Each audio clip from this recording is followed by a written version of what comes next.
Hi, well, this is a video I wanted to make to show the progress I made on my Z80 computer. So, first of all, the stuff I'm going to show now is still in the emulator. So, I made an emulator.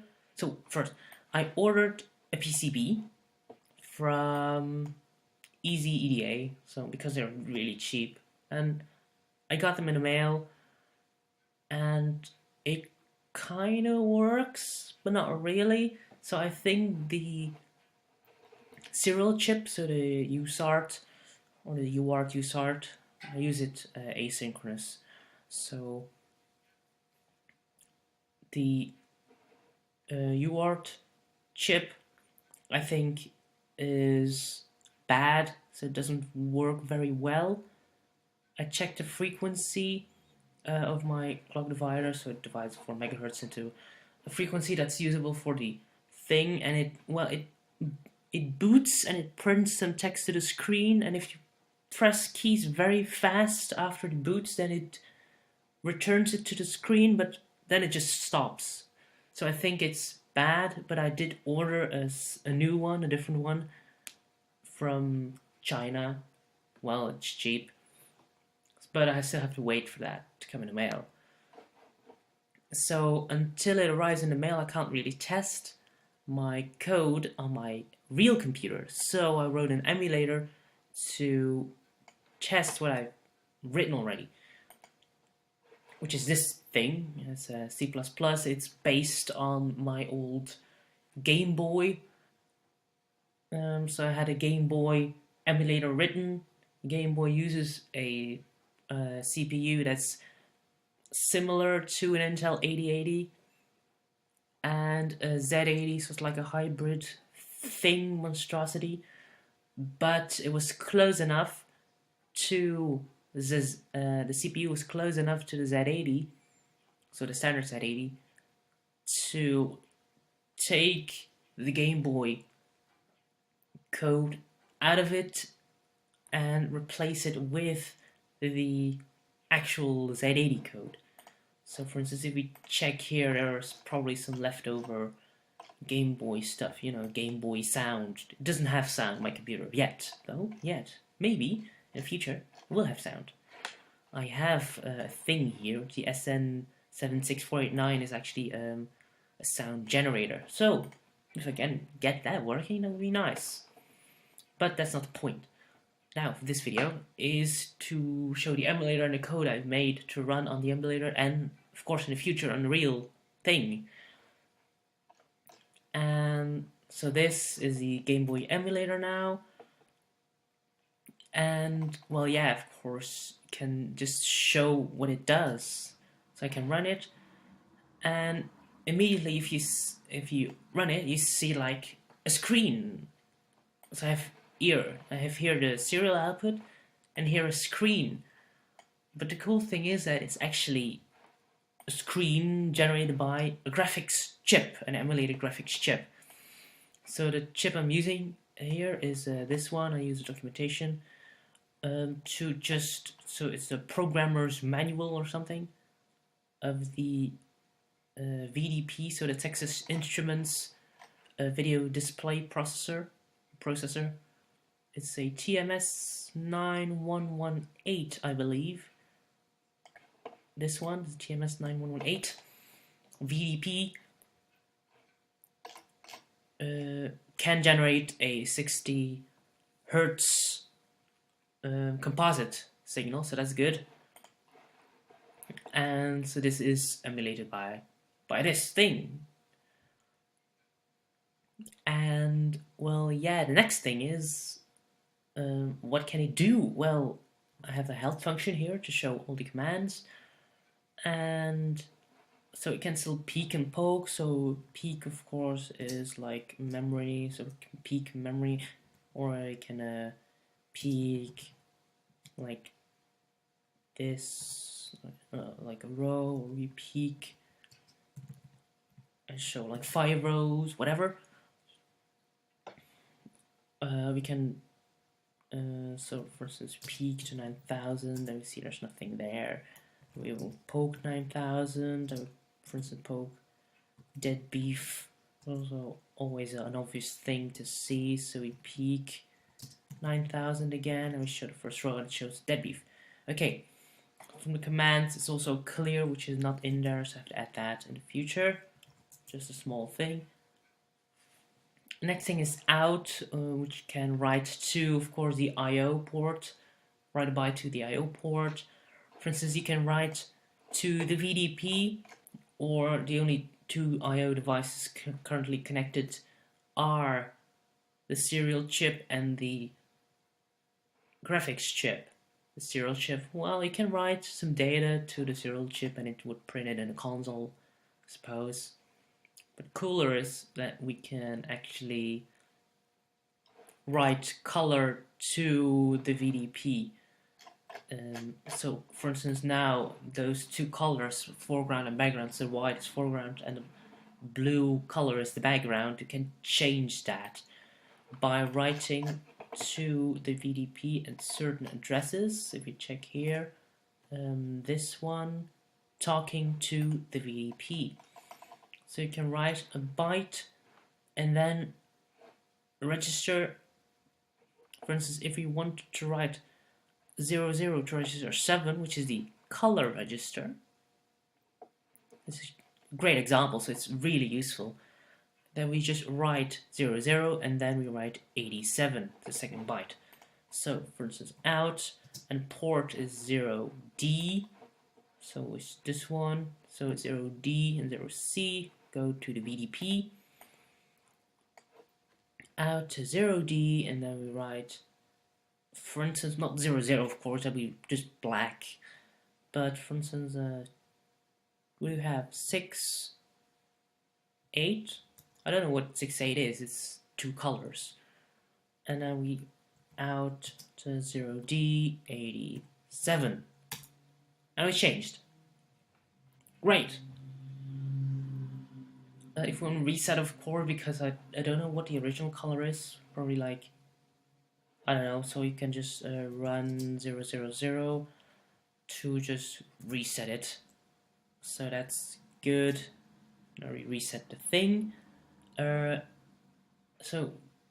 then run demonstrated. Receive still the same, so receive from the serial port. Of course I can't demonstrate it because I'm running in a emulator on a Mac and I don't have a serial port connected to my computer. Help works, and DASM is quite cool as well. It's a small, it's not actually that small, it's quite big actually. It's like 4K, 3.5 to 4K disassembler, so it's quite big actually. I mean, 4 kilobytes of compiled code. It's quite big for this assembler, I suppose, but it works quite well. So if we check, for instance, peak, I think 0400 was maybe some good example, I think. So if we DSM 0400, it would disassemble it. I don't know if that's correct, or was it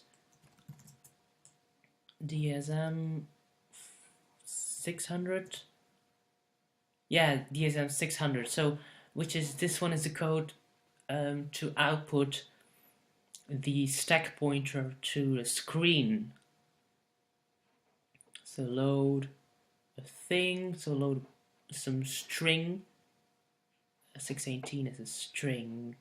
So if we 53, if we peak 0618 for one, it should print SP. So it is a stack pointer. So that's just code to print the stack pointer. So that works. Help, of course, and that's about it basically. So you can't just disassemble anything. So first the ED is extended instruction, and then so yeah, I can print it quite nice and format it. Well, it is not formatted here because I have some formatting code in the VDP implementation. I don't have this, but yeah. Next thing is amazing thing, the VDP. Not only can it do text mode, but it can also do graphics mode, and that's a really cool thing about my implementation now, and what I really want to show is the graphics capabilities. So it's actually quite straightforward. Just read the manual closely, and then you get the idea of how the different graphics modes work and how to point patterns to, you know, how the tables work and how stuff points to something else. So yeah, you can just see then the base address, and it points from a name table to a pattern table and to a color table, and those two together give a pixel, or a pattern actually, an 8x8 pattern. So gtest is a hidden function, oh my god, a hidden program to run the test software for the VDP. So it just prints ASCII. An issue is here that this should be here and everything should be shifted by 1. I don't know why that is, but it's there, the bug. And the cool thing is, second one. So in graphics 2, you can use a rudimentary bitmap display. It's fantastic. Although one of the caveats of the VDP chip is that it has a limited amount of color capabilities. So it only has 16 colors, and it can only do 2 colors per 8 pixels. It's strange. But of course, if we check here, you get the image of how it should look like. So it's converted with a program that I made.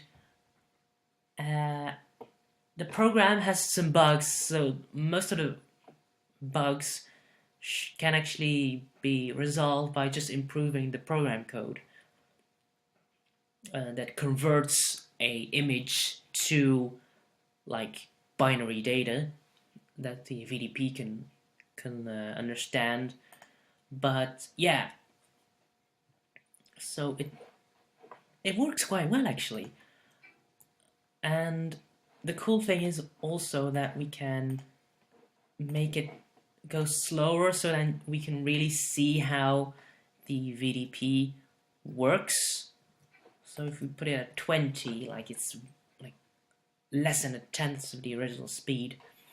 So first, of course, it initializes and clears the VRAM, and then it pops up. And then of course the same thing help, and still the same. But if we do now G test, then we can see what actually does to render stuff on the screen. And here as well, it renders stuff on the screen. And now the crazy thing is, if I now go back to text mode, I clear the first part of VRAM that's used by the actual thing. So the text mode actually. So now the VRAM is used by the image. But if you want to go back to text mode, if you don't clear the VRAM, there will still be garbage on the screen. So before going back to text mode, we have to clear the screen, but you can see that the image changed because data is being lost by the step. So you can see the quality dropping because the pattern data is gone, but the color is still there. So the detail is gone. And also a cool thing is, just a bug, is how actually the patterns and things point. So if you, for instance, fill the screen, DSM and 600, I think, was it? So we fill the screen and then with some data, and yeah, it can take a while. It's very slow. Although the actual CPU would do that in a couple of milliseconds maybe. It's really fast, but now the emulator is very slow. If we do a run 00, it resets and clears the VRAM again, but it will still be enabled. So the video chip will still be enabled, but the VRAM will be clear, and the funny thing is that you can just see the characters disappearing from the screen. It's quite funny. So yeah, that's it for now. I hope I get the replacement serial chip, so this one quick, and then we can try implementing the video chip for real. That would be amazing. So yeah, I hope you liked it, and yeah, if you have any questions, just comment